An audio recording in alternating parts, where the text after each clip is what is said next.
Hey guys, it's Robert. I'm back for the dial.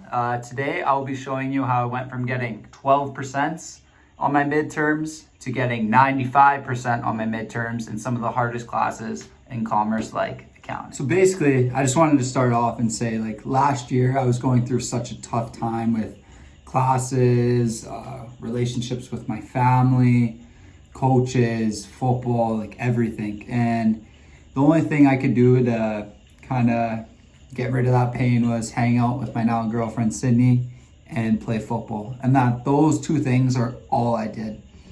I'd wake up, I'd go to the gym, I'd go train, I'd come home, I would sleep the entire day, and then I'd hang out with Sydney. And then I'd just do that cycle over and over and over again. And it even got so bad to the point where my first midterm in Com 104 stats, I hadn't went to a single class. You can ask Gabe. I went for the first 10 minutes the first day and never went back. And that resulted in me walking into my first midterm and getting a 3 out of 25, which is a 12%, which is unacceptable as a student athlete and somebody who wants to succeed in all areas of their life. Because I always look at life as a wheel. And football, family, brand, everything. And if one of those areas is not up to par, it's going to cause a kink in the wheel. You know what I mean? And think of it as a wheel. If everything's smooth or smoothish, it's going to be able to roll nicely. But if everything's good, if there's one chunk in a wheel, it's going to be going good, chunk. Good, chunk. You know what I mean? And you're going to get somewhere much quicker if everything's smooth. And you can go, step one, get my iPad ready. You guys already know what it is. I love my iPad. I talk about my iPad all the time. So pull the iPad up, and then you're going to want to get some type of AI app up. So I love ChatGPT.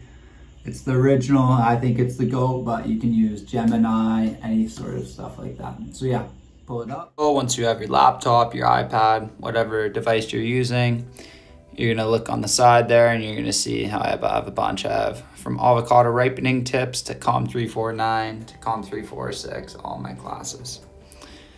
So basically what happens is you always want to use the same tab for the same class. As you feed the AI information, it'll just make it stronger and stronger and be able to help you study more. And you won't have to every single time then go back and make it relearn all of your information.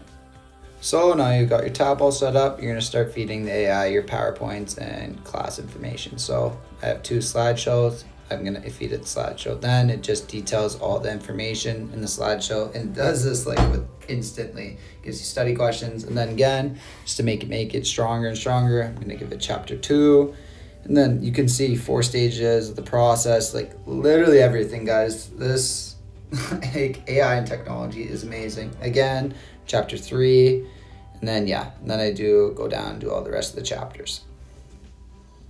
So now you've trained your AI on all your class information. You're going to want to get it to create a study guide for you. So now I just type in I have a midterm on Thursday, for example. So I'm going to ask it to create a study guide for Thursday.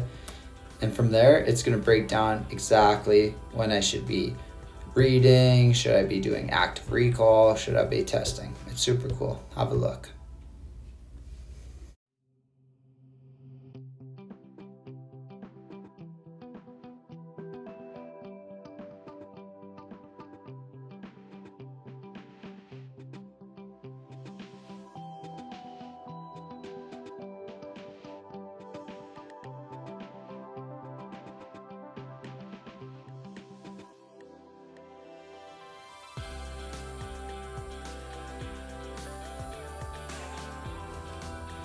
Now you've done that. A really dope feature I love about the ChatGPT is that it creates dope, sick, insightful practice midterms and practice tests. So I always love to study whatever format the test is. So I just type in multiple choice questions and true and false.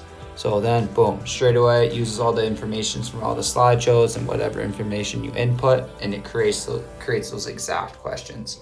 And then I literally just practice these questions over and over and over again. Then a really cool thing about chat is people always say, oh, it's the wrong answers, blah, blah, blah, blah. Yes, it is going to make mistakes, but so do real teachers, so do real tutors. And then, so you just put in, can you explain each and every single answer? So then, look, for one question, it says the 4 stages of the process are innovation, trigger, event, implementation, growth. And it's literally giving reasoning for every single answer. So, like, honestly, guys, this has changed my life, and I just want to share my inspiration and just share things that have helped me and that I can hopefully show other student athletes. If that means you're in high school or university, or really just anybody looking to improve their productivity and honestly their marks. From there, you're just going to want to practice questions over and over and over again. And also a really cool thing I like to do is copy the questions I've been given by the professor and then also put them into the AI and say, can you create me 20 questions just like this? So then you're practicing questions that you're going to likely get on the exam. So that's super helpful. So just do this over and over and over again. Read the textbook and let me know how it goes. But yeah, anyways, those are the few steps. I really encourage everybody to try that out. If you're in high school, if you're in university, try it. Because Andrew Huberman always talks about these studies that active recall and testing are the best ways of studying. It's not just rereading your notes and highlighting it.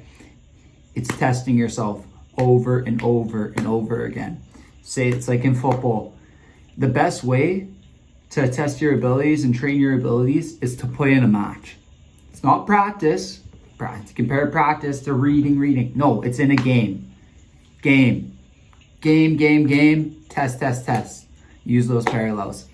Anyways, just a short video today. I just really wanted to share that tip because as somebody that was really struggling in school, about to drop out of school, discovering this has really helped me. So that's the end of the day.